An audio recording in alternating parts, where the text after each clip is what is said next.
నృసింహస్వామి అవతార వైశిష్ట్యం ఏమిటి? నృసింహ జయంతి నాడు పాటించవలసినటువంటి నియమాలేంటి?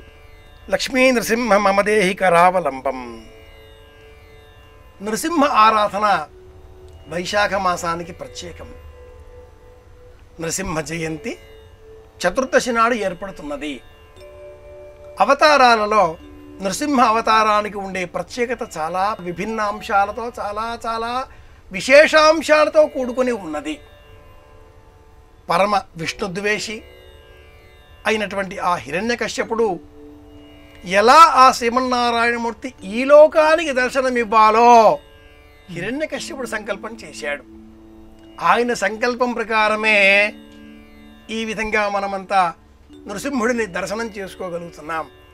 పరతత్వమైనటువంటి ఆ శ్రీమన్నారాయణమూర్తి ఇలాంటి రూపం ధరించాలి, ఇలా నాకు ముక్తిని మోక్షాన్ని కైవల్యాన్ని అనుగ్రహించాలి అని ఆ హిరణ్యకశ్యపుడి సంకల్పం ఉన్నది కనుకనే ఇలా స్వామి కనిపించాడు.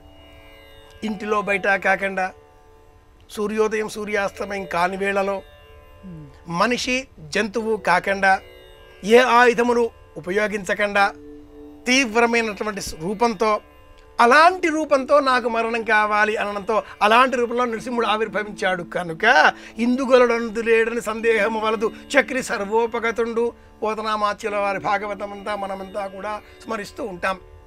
నృసింహుడి ఆరాధనలో బెల్లం పానకం, పెసరపప్పుతో చేసిన వడపప్పు ఈ రెండూ ప్రధానమైనవి. నృసింహస్వామి వారిని ఆరాధన చేసేటటువంటి క్రమంలో సంసార ఘోర గహనే చరతో మురారే ఆరోగ్ర భీకరముగ ప్రమనార్థితస్య ఆర్తస్య మత్పర నిదాఘ నిపీడితస్య లక్ష్మీ నృసింహ మమ దేహి కరావలంబం. శంకరహోత్పాదుల వారిని రక్షించేటటువంటి సందర్భంలో పద్మపాదుల వారు అలవోకగా అనర్గళంగా చేసినటువంటి స్తోత్రమే లక్ష్మీ నృసింహ కరావలంబ స్తోత్రం. స్వామి చేతిని అలా ఊతగా ఇచ్చి నన్ను కాపాడుగాక. అహోబిల క్షేత్రం కావచ్చు, యాదగిరి కావచ్చు, మంగళగిరి కావచ్చు, ఏ క్షేత్రమైనా కూడా సింహాచలంతో సహా ఎక్కడ చూసినా మనం లక్ష్మీ నరసింహస్వామి వారిని కీర్తించేటటువంటి తరుణంలో అధిక భాగం ఈ వైశాఖ మాసంలోనే.